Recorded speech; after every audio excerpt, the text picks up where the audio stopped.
You know that you need to take project-based learning into your school, but how do you do it? What do you do on day 1? What do you do on day 180?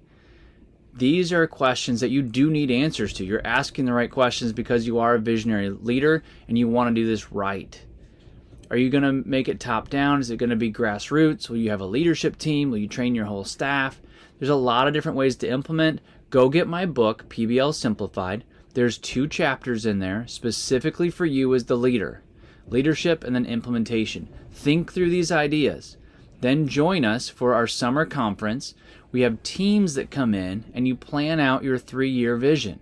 So you and your leadership team. Get the book so you're a little bit ahead of your team, and you can have your team go through it too, but you need to be thinking a little bit ahead, and then you get to participate in the culture building, in the team building, in the 3-year plan building. And it's not just your idea, it's the leadership team's idea. It makes a huge difference.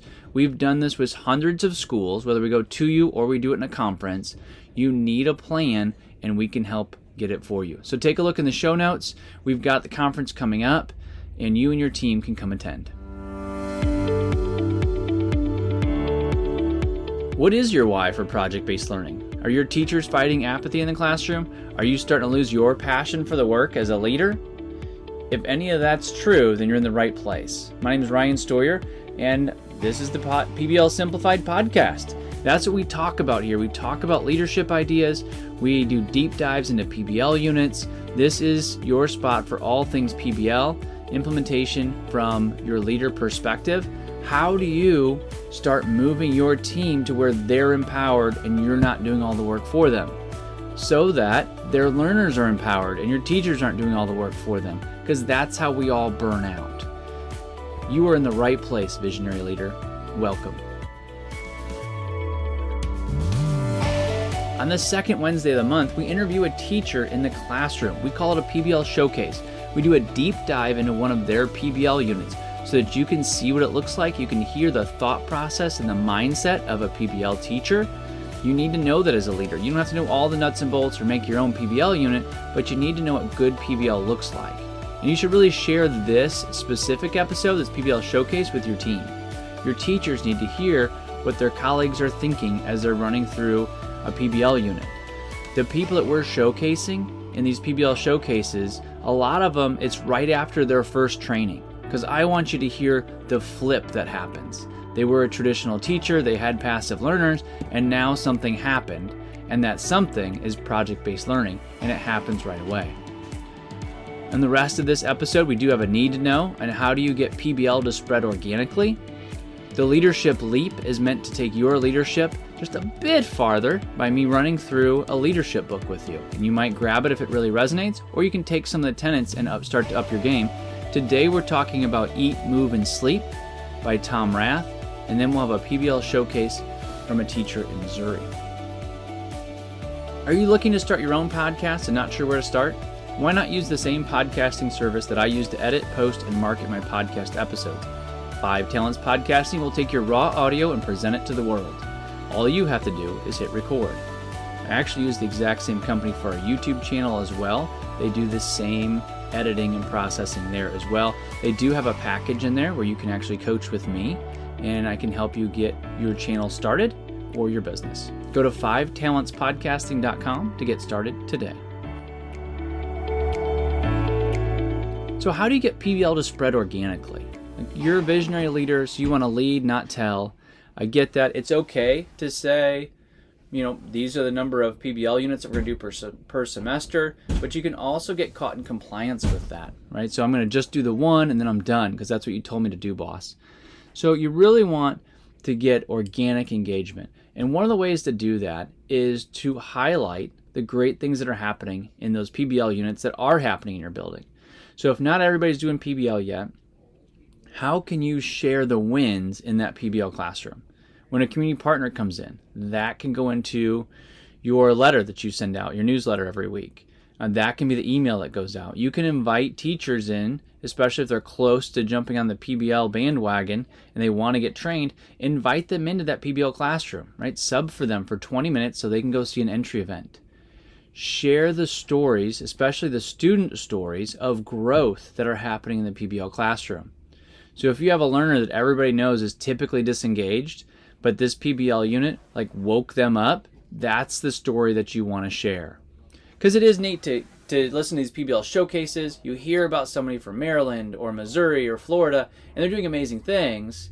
But the next thought that your teachers have is, well, that's them, not me.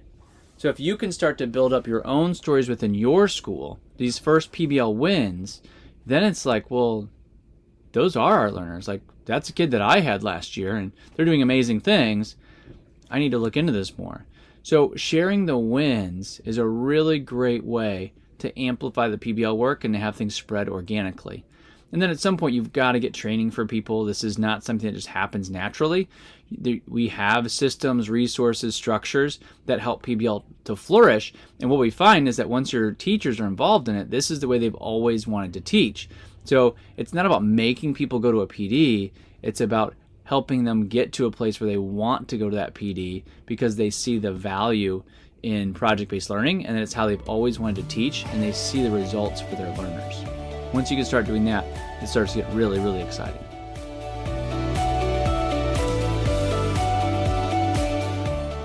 Our leadership leap for today is Eat, Move, Sleep by Tom Rath. And I'm big on leadership and leading yourself, right? You've got to lead yourself first, and you do that with discipline. You do that through, I love the way that Tom has his book laid out. You're going to do that through nutrition. You're going to do that through exercise. You're going to do that through sleep. And he has a really neat format in that they're not like separate sections of the book. Each chapter goes through a piece on eating, moving, and sleeping. And I think we need to realize just how simple it can be, right? You don't have to have some big complicated plan. You don't need to overthink it. You need to pay attention to what you eat. You need to move, and you need to sleep. Those are core tenets for any leader. If you're not doing those things well, or you've got that badge of honor that you only sleep 4 hours a night, Tom's going to give you a wake-up call on that. He's going to show you research that shows that you're not performing at your best. And I would always like to say that your best work is likely 10 years out, because you're going to continue to grow as a leader. And if you're growing every year and getting better every year, then in 10 years, you're going to have your best year, right? So we need to get you there, which means you've got to eat well, you've got to move well, and you have to sleep well. What I like about Tom's book, one, he's written a ton of books, and he is a prolific author. He did Strength Finders 2.0, which is one that's definitely in our leadership circles. And he takes this and he brings a ton of different research in so that you can make some decisions. I love the research side of things because I don't just want someone's experience, like it worked for them, but maybe it doesn't work for me, right? Like, and some of those books are fine, like they're inspirational. It worked for that person, did amazing things, so they want to share it. Great idea. But when you get research, now it's, this worked for thousands of people, so it's different. So here's a quote. It says, "Start your day with a healthy breakfast. It increases your odds of being active in the hours that follow. This helps you eat well throughout your day.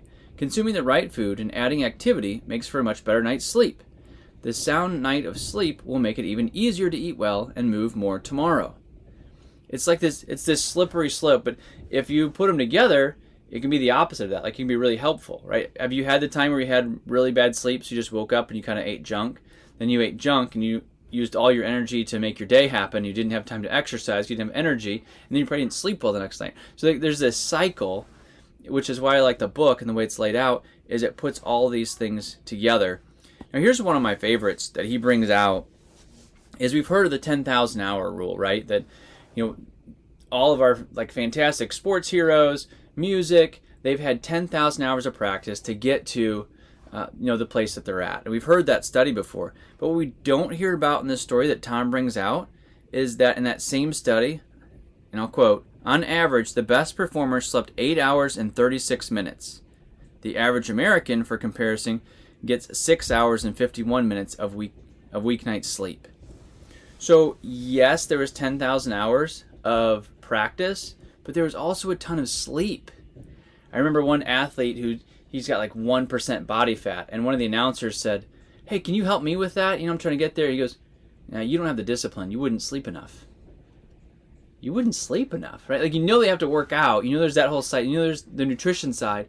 But top athletes know that they need to sleep for their bodies to recover so that they can continue to operate at such a high level.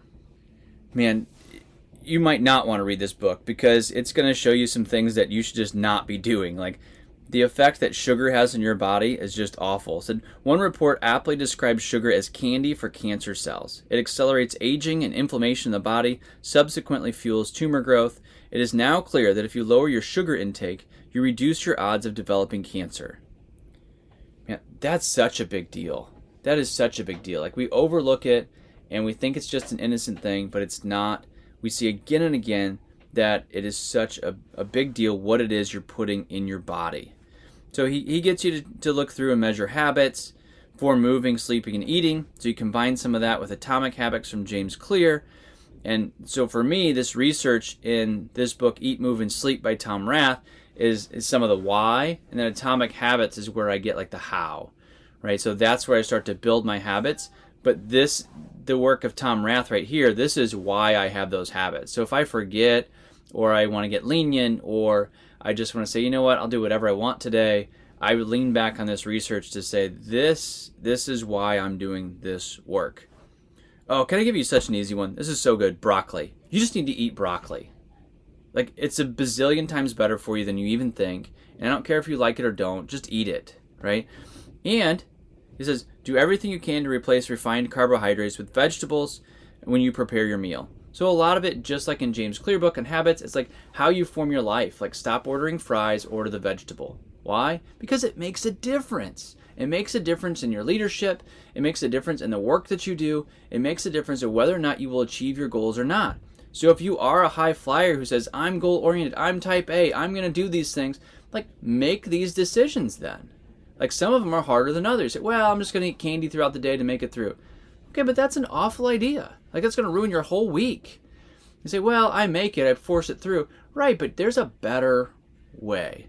There's a better way, and sleep wins. So he's got a study in here where the study shows that when you sleep, you're much less likely to get a common cold. Your brain does better. Like sleep does amazing, amazing things. I've completely changed my view of sleep. Start to look at it as a contest to see how much sleep I can get. I journal about it. I go to bed early. I sleep more. I sleep enough. I'm shooting for 8 hours of sleep, and I know that it makes a difference long term. It makes me a better leader. It makes me a better dad. It makes me a better husband. Those are the goals that I have set forth, and how I eat, how I move, and how I sleep make a difference. Go grab that book. There's a link in the show notes.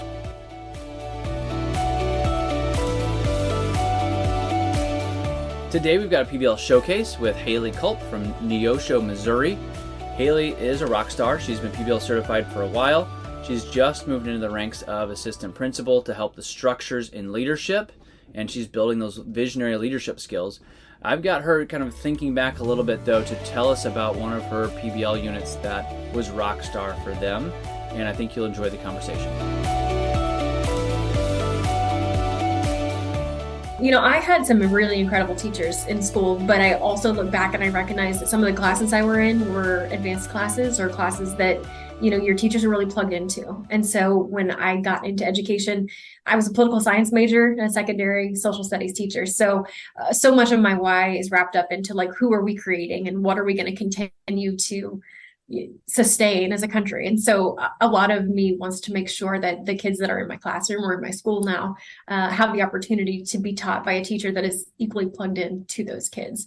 I think that we can all do hard things, but we have to have someone who's able to push us and make us see that the authentic things, the things that we can change, are tangible, and that everybody has a role to play in that.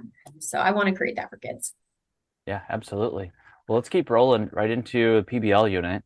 What is one of your favorite PBL units that you've done? What do you have to share with us today? My favorite PBL unit is one we called the Jolly Mill Park Project. And so in 2019, 2020, before COVID shut everything down, I had been over the summer at Jolly Mill Park, which is just a little community park on the outskirts of Newton County, but it's between us and Berry County. So they're far enough away that it takes forever for both emergency services to get there. And one of the things that the park owner was talking about when I was there over the summer was they offer all of these opportunities. They do a lot of educational sessions, but they don't have anybody from Newton County, which is where all their tax dollars come from, that come to the park. And so one of the questions was, how do we get schools involved? And so that kind of just sat in the back of my mind for a couple of months until my team went to a PBL workshop. And so our principal was great about really challenging us to look at what are some authentic problems in our communities. We can run the gamut for what those problems are, but it was a specific question, like that the park owner or park manager had. How do we get kids involved, or how do we get involved in schools? And so it felt like a really natural kind of segue. So we gave him a call and asked if we could bring our teaching team down. And so a group of us went down, and we hung out with Bob Haskins for the day. And Bob's family actually owned the mill. They were part of building it back in 1842. And so they owned it privately for 70 years until they sold it to the commission that was just keeping the park up. And so there was a group of older people on the board, and they just didn't have resources to connect to the younger audience. They'd drop flyers off in the offices, but it's hard to make the connection that you should bring your kids out so they can learn to grind at a grist mill, because that's not a standard, right? So right. It was a really unique way for us to say, okay, well, here's a real person in the real world. They want to know how to make this park usable for our community. What are some ways that we could offer them? And so we really had kids run the gamut with it. It was one of the largest projects we've ever had as far as community partners, because we kind of set up for the back end. We're going to talk about time and continuity in social studies. We're going to examine how things change, how they stay the same, how it impacts communities, modes of transportation. And then we're also going to look at what it continues to offer today. And so that's where we started. And then from there, it blew out into our English classes, where they were speaking, they were listening, they were writing, expository writing. In our math classes, they identified and computed proportionality. So they were working on unit rates, how many people came to the park. If we had this many people, how much could it generate? What ways could we generate more income? And then for our science, they were really looking at the conservation of energy and energy transfer, and then also the role of water in Earth's surface processes. So we had a ton of standards that we were covering within this in each content area. And then during the day that they went out to the mill to really just be hands-on, they had 14 different stations where they could go. So when we came back to campus, they had the ability to really dive in and say, we want to take it from an ecological perspective. We want to look at safe dams. We want to look at safe water structures. And then they could go the other route. Like, how do we involve the community in these kinds of things? Because there's hunting, fishing days, there's education days, there's family days. And then we had a whole nother group go an arts direction. And so it was really interesting to see the different ways that kids took this project and ran. Yeah, and I love at the beginning, because we always get the question of, how do we create more authentic projects, right? Or where do they come from? And, this one just comes from, like, you just kind of put it in like kind of your mental Rolodex that, hey, this is a problem we could solve someday. And maybe you didn't even think about it like that, but it's like going back to what are the real world problems. And I like to come back to the idea that the community wants to help us in schools. They want to help us in education, but they don't know how, right? Like, they're trying really hard. When they drop that flyer off, like, they're very hopeful, but they just don't speak our language exactly, right? Like, they don't speak the language of standards. So I think PBL does a really good job of kind of bridging that, or like translating to say, hey, educators, here's how you can get into and help this community partner. Hey, community partner, here's what we need from you. Like, we're going to have to talk about proportionality and expository writing. And I get that those are geeky words most people don't use in the real world, right? But that's our language in education, right? That's what we speak every day. So if we can get in the same room, a lot of times that's just the magic happens, right? Like, if there's an authentic problem in there, there's a way to engage the standards really at whatever grade level it is, right? Right. Absolutely. And I think that was the beauty of this project, because as they went through these different areas, we had the MU connection out there who was talking about, like, what was the history of grist or the wheat or anything that had been ground, what was the role that it played. And so they got to really see, like, okay, this used to be a train station. Like, they used to stop here. What happened? Why did this move? And so there were so many different varying roles, but they really got to see the gamut of how they came together. And they got to see the different community partners that still today are experts in those areas. So it was an awesome way for them to both meet the expert and then see the application. So the voice and choice was, it was incredible for them to really get to connect to the things that they were most interested in for the project. Yeah. And I like that, again, how you just kind of connect a local community partner that might not be super obvious, right? Like, we don't need to grind flour with a really big mill anymore, right? Like, if you want to, like, it goes on your counter, it's really loud. We used to have one, right? And you ground these wheat berries and, it takes 2 minutes and no horses, right? So, but it's like, how could that apply? And it's like, well, if you actually look at it, there's thousands of ways it applies, right? And then get the kids involved. How else does this apply? And there's a real world problem at the heart of this one. And anytime you can really identify the really strong real world problem, I feel like the most of it just takes care of itself, right? Like the engagement's there because Yeah. the kids are solving a real world problem.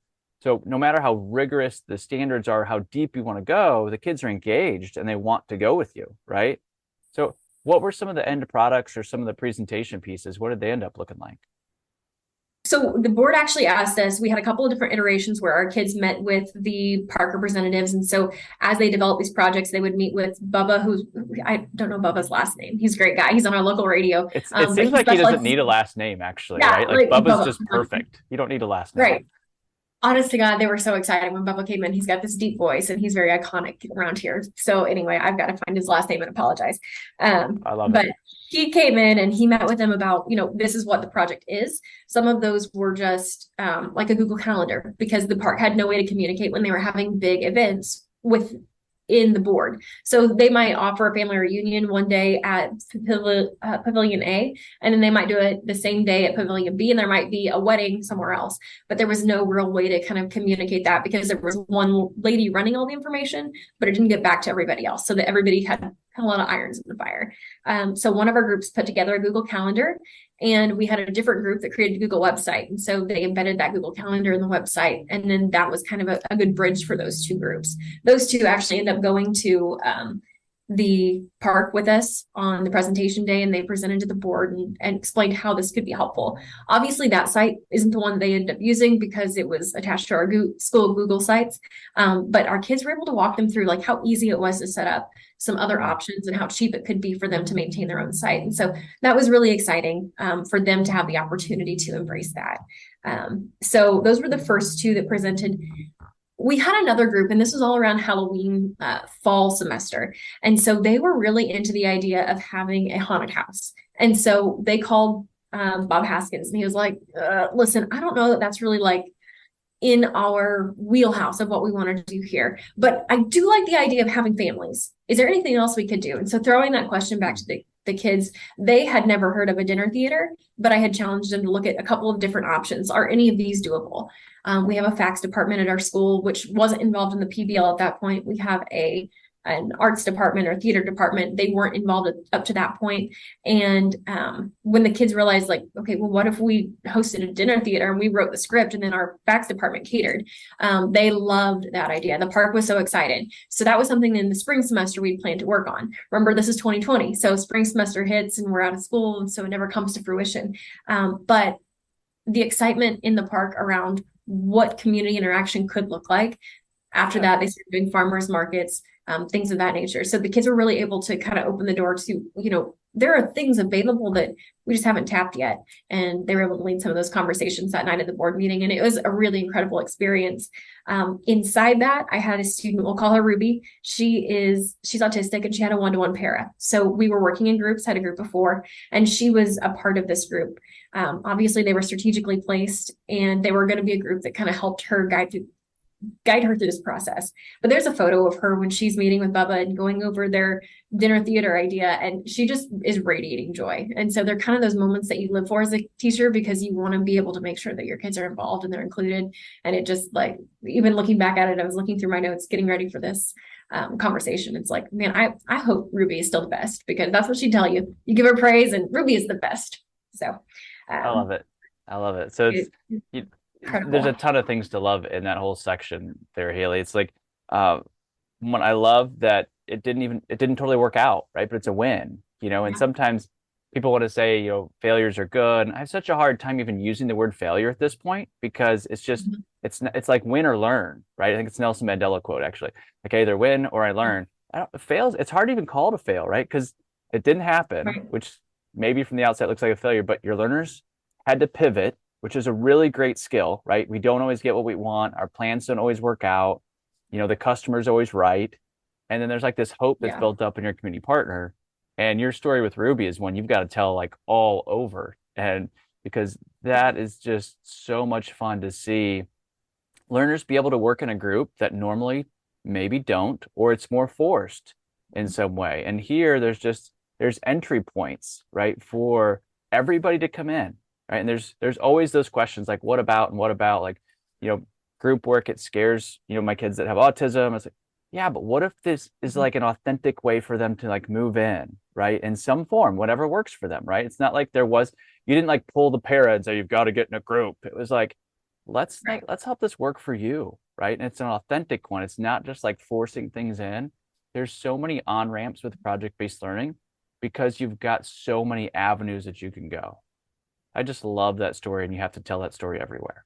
Yeah, it's hands down when people ask about project-based learning, it's like, oh, I can't wait. Like, let me tell you how you can use this. So yeah, that's right. Let me tell you the story about Ruby. And because that's where the great thing is about education is all of our stories have names, faces, and destinies, right? And we're affecting those every single day. And that's why project-based learning is a moral imperative. Like, we have to do these things. If you give a 48-minute lecture, Ruby doesn't get the opportunity to do this, right? And all the other kids that are lined up and now that are fired up about making a dinner theater, right? Which isn't typically in the wheelhouse of, if your learners in Western Missouri, right? They're like, hey, let's make a dinner theater. Right. It doesn't ever happen. Right. So just the mind shifts. Well, and they're seventh grade. So exciting. Yeah. Right. And they didn't throw a fit, right? No. Maybe they did. You should tell us, but I doubt they threw a fit, right? It was like, they didn't go, we want to do a haunted house. It was like, oh, that would serve you better to do a dinner theater? Cool. Let's learn how to do that. Right. And it's like, that's not a standard, right? It's not a standard, but that's the employability skill that helps our learners really have more opportunity in the future. And so exciting. Do you have any thoughts on this PBL unit that you want to share with the audience? This is such a winner. I absolutely love it.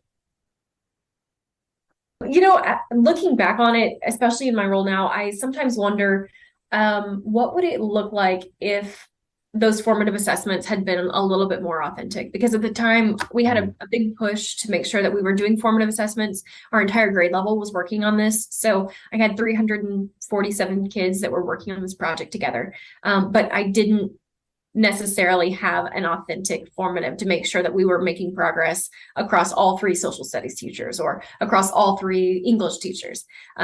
There were checkpoints along the way, but I don't know that they were as intentional in every department as what they could have been. And so that might be something that if I were to go back, it would really be to align what are those outcomes that we want to see? What is that common summative? And then make sure that those checkpoints along the way get us there. Because when we got to that final conversation, I could see the gaps in some of the expectations that we had for kids. We all had the same rubric, but those formatives that would have gotten us maybe a more high quality product weren't as rigorous as they could have been. In reflecting on that, if we can just take a second, like, what do you think some of those formatives might have been? Do you have any ideas of what it could have looked like? Yeah, well, for our social studies, particularly in continuity and change, they were attempting to discuss the settlement of Jolly Mill. So at what point did they settle Jolly Mill? Why did this stream facilitate the creation of a mill? How did it change with the railroad? Some of our kids could really speak to the environmental concepts and the impacts, and some of them could really speak to the cultural impacts. Civil War happens during that time. It's rerouted because now the trains don't need to pass this way. There's a more direct route. Depending on where those kids were, there was a different outcome for them. And then if they were proficient, settlement is discussed and the impacts were explained, and they included both environmental and cultural impacts. So when I look at those 3 different levels, it was clear that our kids needed to have a more in-depth understanding of what it would mean to describe an environmental impact or what it would mean to describe the cultural characteristics. And so I think just being able to identify the vocabulary, they saw it, they got to see it in action, so they could describe it if they had really been challenged to, okay, no, this idea isn't quite there, let's refine it. So if we had been clear on what we needed to send back to the drawing board and clarify before we let them move forward, I think that could have been a great place for us to capture that and tweak it before we moved on. Yeah. So I think that's a great discussion, like, for you and the team to have, right? But I also love that you didn't get frozen in, oh no, our formative assessment isn't where it needs to be, right? It's like, as teachers, as educators, we're going to grow too, right? Like, we get better at this as we go. Again, whether it's project-based learning, PLCs, whatever your initiative is, you're not perfect the first time, and you shouldn't be. But getting a rep in, like having a successful PBL unit like this, just allows you to be so much better even the next time, right? So taking that reflective stance is so important. Because I think even just our listener is just going to love kind of the metacognition piece you just had, right? Of like, we listen to people, we listen to our learners present, and we didn't just say, great job, here's a gold star, right? It was like, yes, you're amazing, Mm-hmm. but what else could we do to push our learners to a deeper form of rigor and deeper learning as we move forward? And then you can implement that in the next PBL unit, right?